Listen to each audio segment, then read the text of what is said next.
What's up, everyone? I'm CEO Connolly, and today I just want to talk about my cult series because the Disciples' Doctrine, which is the Bible for my cult series, has been completed and has been sent off to the beta readers.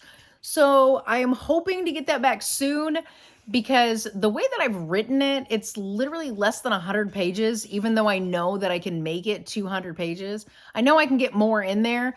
I just feel like I don't know. I'm trying to add more to it, but I feel like I'm not equipped to add more, if that makes sense. So I feel like I need the readers to tell me what more information do you need. So my beta readers are going to help me with that. So they're going to tell me what more information they need, which is great. And then I'm doing 4 extra books, which are already written. They just need to be edited now. So I've got 4 books in my cult series. And I had talked about, if you've seen my TikToks, I had talked about taking book 1 and 2 and combining it into one book, and then taking books 3 and 4 and combining them into one book. So I have, 3 books instead of 5 books. And I had thought about it, and then I talked to my beta readers, and it was basically suggested, instead of combining them and putting them in one book, just edit them as if they're one book. So edit book 1 and 2 as if it's one book. So I will get through the entire edits of book 1, send that off to my beta readers, and then just continue with book 2. And then when the edits from book 1 come back from my beta readers, book 2 should be done. So I should be able to send it to them. And then I can continue on editing book 1 from the beta reader's perspective. And then by the time I'm done with that, book 2 should be coming back from my beta readers. So then I can edit that through the beta reader edits, and then go through and do one whole edit of both books together, which I call my final edit, but it's not actually my final edit because I still have to go over it 2 more times before I send it to my actual editor, who then sends it back to me, who then it's a 6-month process. I'm not even kidding. It's just this huge deal. And because I have so many books, because I have 4 books to go through, I'm like, I really want to get these books out. Like my cult series, I'm so proud of it. And I have worked so hard on it that I feel like, I want to get it out all in 2023 rather than getting out books 1 and 2 in 2023 and then books 3 and 4 in 2024. So, but my Bible is set to go out to be published by no later than like March 1st. And I'm hoping to get it done in possibly January, February, because that would be great, because then I could have the Bible ready for the Cult Classic Convention that's happening. This is the shirt that just happened this year, earlier in February. But anyway, so mindless plug.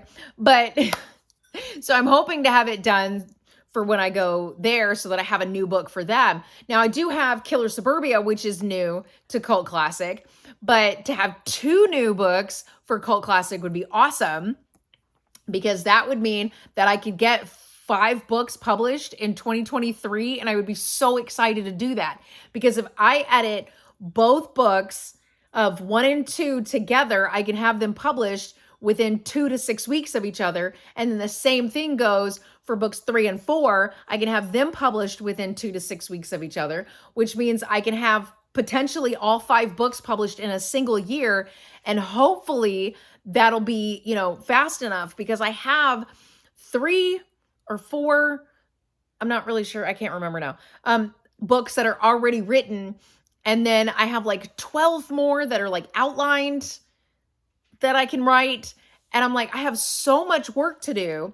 And this is the reason why I'm going to cut out any of the out of town 3-day conventions where I have to get also a hotel, because I tend not to work like the week before, the week after, and sometimes even the week after that, whenever I go to these 3-day conventions, because I'm doing so much admin work. Like the week before, I'm counting inventory. I'm making sure I have enough. I'm preparing the inventory to make sure that I get it into my vehicle so I can leave. I'm packing my bags. I'm making sure I have enough. Now, when I go to Cult Classic, it's a little easier because of the fact that all I have to do is inventory. I don't have to worry about packing my bags because I'm so close to Bastrop. I can actually drive back and forth. It's like a 40-minute drive. So I can actually drive back and forth to Bastrop. And I think that one I might actually stick with because I don't have to stay in a hotel. I can come back and forth. Plus, with my husband and I adding an addition to our family that will require a lot of 24/7 care that I will have to be giving to this extra member. I'm not going to reveal what it is until we're ready for that.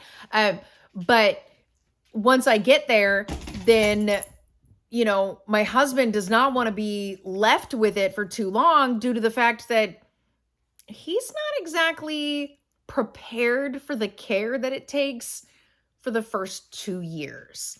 You know, so which is fine. I'm okay with that. I can actually handle all that. I'm okay. I think he's more into the I want to do the fun stuff and not the dirty work, which is fine. I don't mind. And for anyone who's thinking, no, it's not a human infant.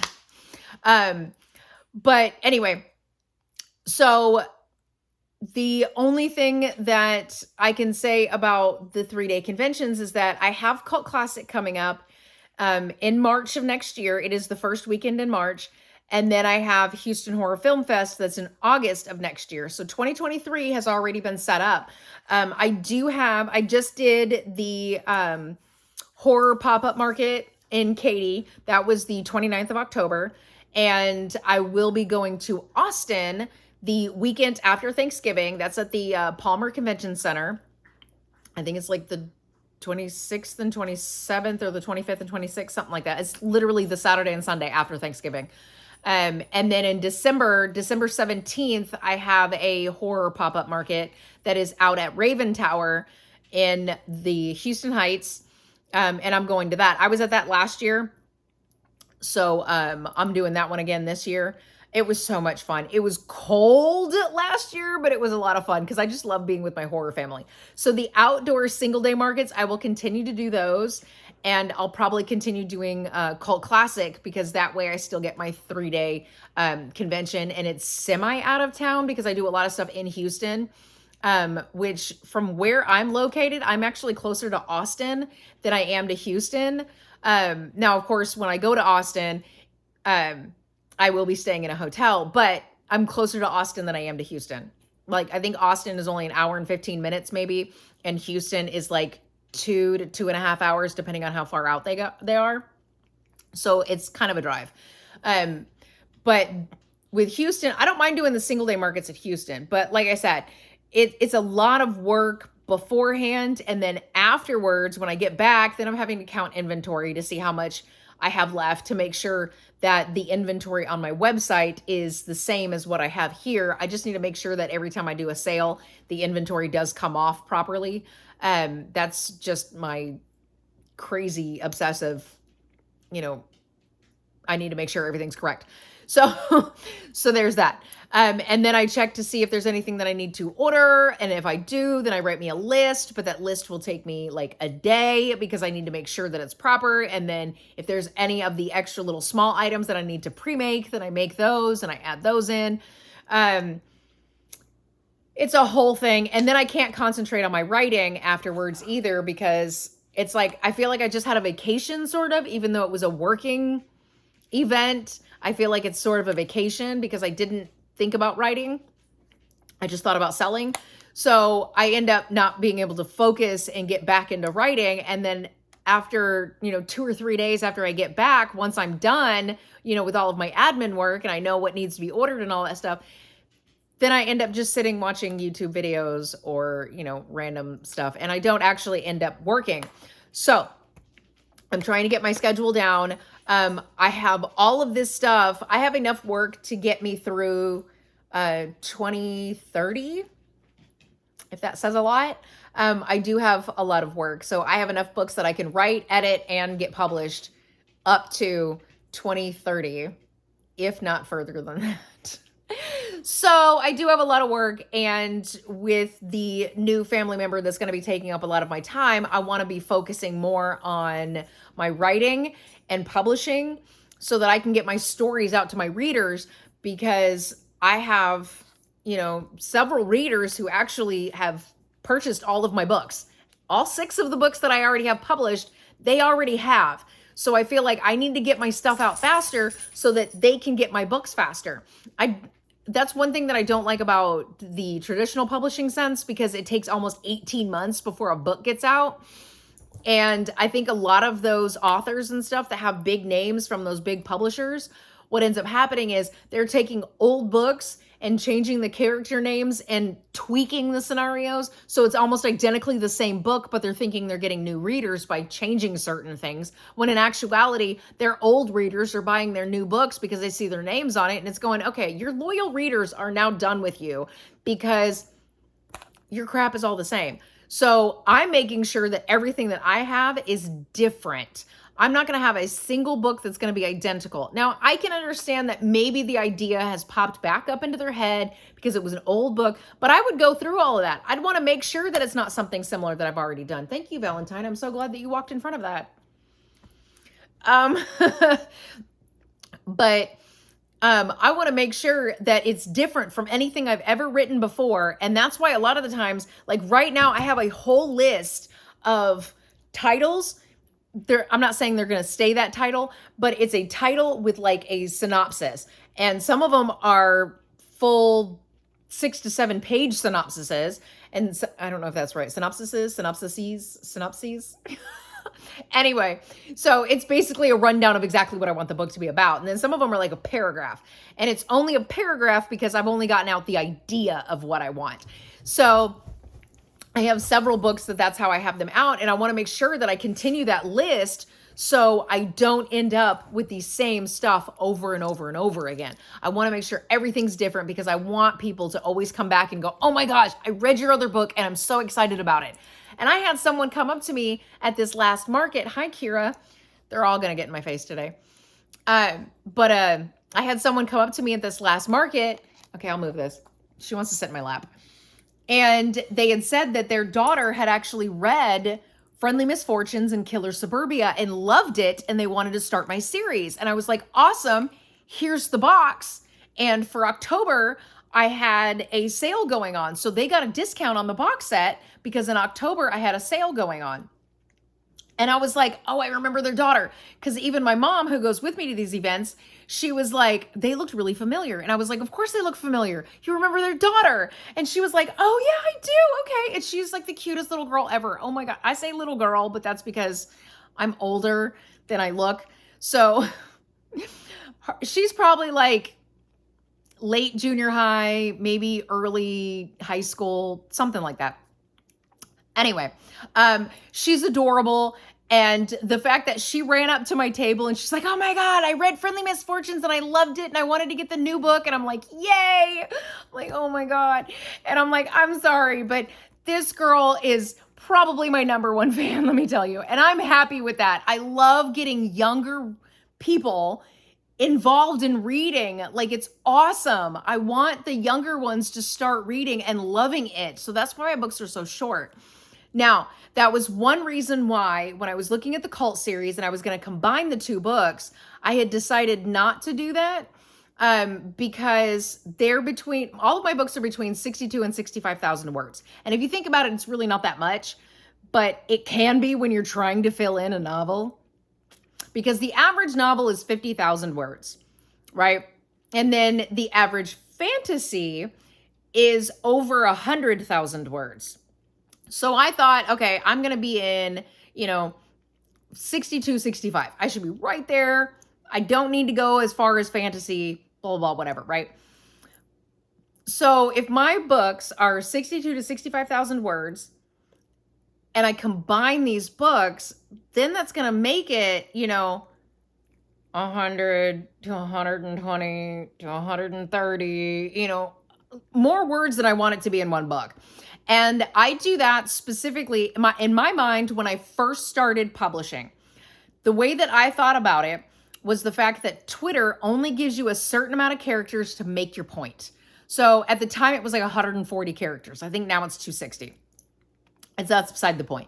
So you have a certain amount of characters to make your point. After that, it becomes a thread. And 9 times out of 10, most people won't read the entire thread. They just don't. I don't read full comments when there's thousands of comments on something on Facebook. I won't read all the comments. I'll go through and read a few of them, but I won't go through and read all of them. But I want to make sure that the story moves along and keeps the reader engaged. Because sometimes with a lot of these stories, if you go off plot point so far, it'll actually turn into a DNR.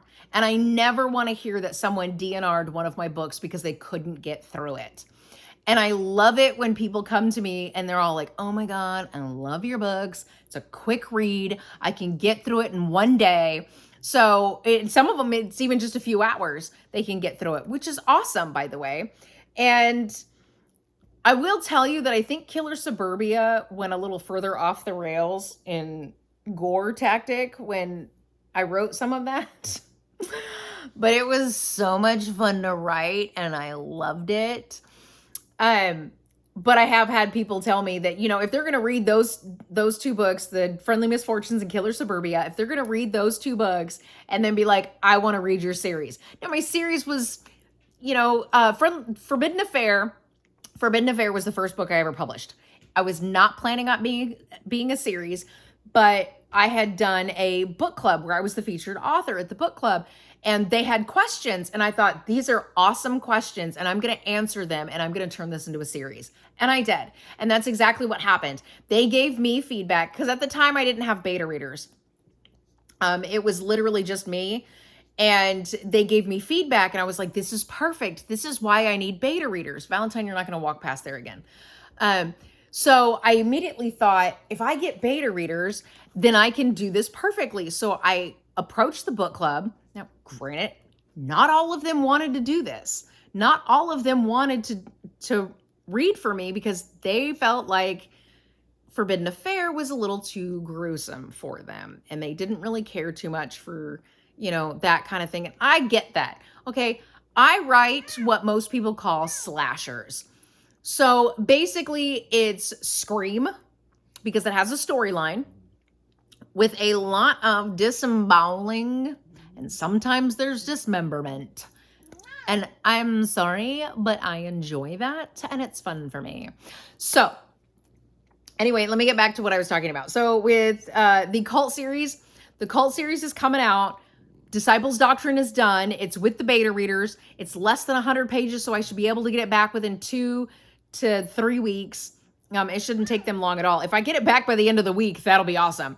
But next week, I already have it set up to where I'm going to do my highlight reads on book 1 and 2 for the cult series. My highlight reads, basically what that is I have these folders that have the books in them, the cult series. So I have all 4 already set up in there. Now, this is the Disciples Doctrine. That's why I didn't show you. This is the front that has, but that's the Disciples Doctrine. I do have 4 more folders in my office that have book 1, book 2, book 3, book 4. Oh, excuse me. So I'm going to take book 1 and 2 in their folders. And while my computer reads it to me, I'm just going to highlight. And each color highlighter has a different purpose. And I do that so that I can have it read to me the full thing and I can just highlight. So if I need to add more, I use this color. If I need to reword something, I use this color. If I need to do both, I use whatever is more important and then my red pen and I completely, outline the paragraph or whatever. So I have like a whole process that I'm getting ready to go through with the first 2 books. And that's what I'm going to do while they have it. Even if they end up getting it to me, next week or whatever, I'm okay with that. I'm fine with that. That would be awesome for them to have it to me sooner because that just means that I can use the rest of this month rather than having to wait until December before I start it. And I'm rambling at this point, but I just wanted to make sure. So I'm doing my highlight reads. And then after my highlight reads, I'll go back to the Disciples Doctrine, go through the beta reader edits and everything else. So I'll get all that taken care of.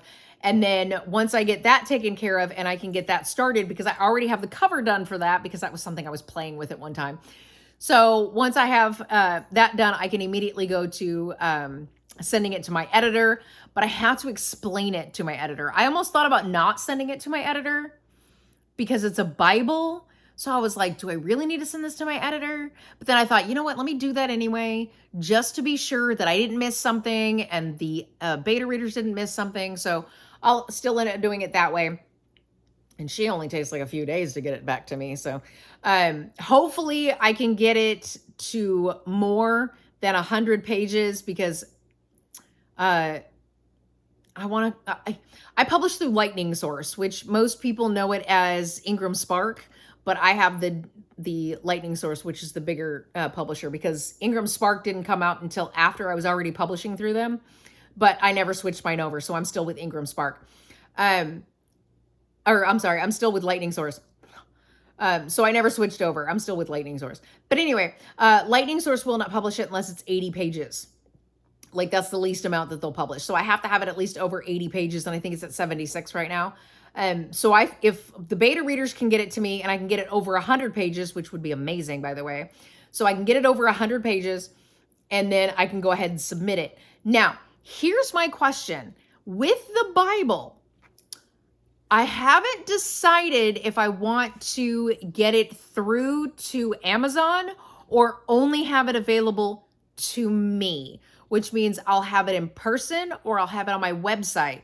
So it's almost like not really a limited edition, but like a limited purchase area to where I'm the only one that can get it to you, if that makes sense. So I'm wondering, would you rather have it that way where it seems like it's a special edition? Okay, I'm gonna put it that way. So it's almost like a special edition and not like a limited edition. So it's a special edition that you can only get directly from the author. Would that be something that you would be willing to purchase? Or would you prefer to get it from Amazon as well? Simply because of the fact that getting it through Amazon is a little bit easier sometimes. But if I ship it, if you're in the Texas area, and I will tell you this, if you're in the Texas area and you order on Monday, 9 times out of 10, you can have it by Wednesday or Thursday. I'm just saying. And that's being shipped from me. And you always get it signed. If it comes from my website, everything is signed because I'm the one shipping it out.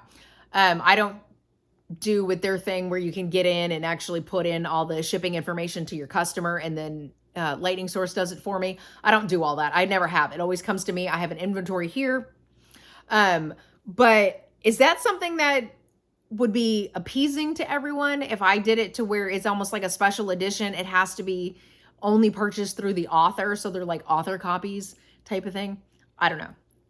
It was something that I thought, but that was only with the Bible. The series itself will actually be available on Amazon, and I want to do it that way because I want to be able to get it out to more people if they find it on Amazon. But anyway, that's my question to you. Also, I had someone comment on one of my shorts about the dream catcher that's on my wall. I don't know why that would be a bad thing to have on my wall. I'm not positive on that. My son is part Cherokee.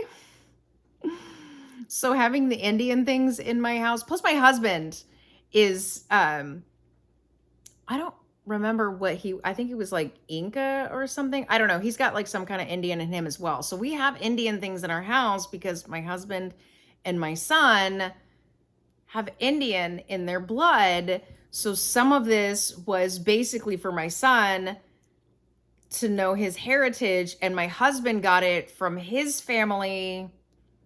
So I don't know why it would be wrong for me to have it on my wall. It as a matter of fact, is my husband's. He had it before we got married. So that's been in my husband's life for a long time. It wasn't something that I bought in any way. I don't know if that was something that someone wanted to make a comment about, or if they felt like it was wrong for me to have because I'm transparent. But that actually has nothing to do with me in any way. But if you can give some insight as to why that would be wrong for me to have on my wall, please let me know, because they never responded to my comment when I asked why. But anyway, so Cult series is almost done. That's coming out soon. I'm going to stop blathering on here because this could take forever to upload because I live in the middle of nowhere. But anyway, so let me know what you think about the Bible being only available through the author, or if you'd want it to be available through Amazon as well. But that is all I have for now, and I'll see y'all later. Okay, bye.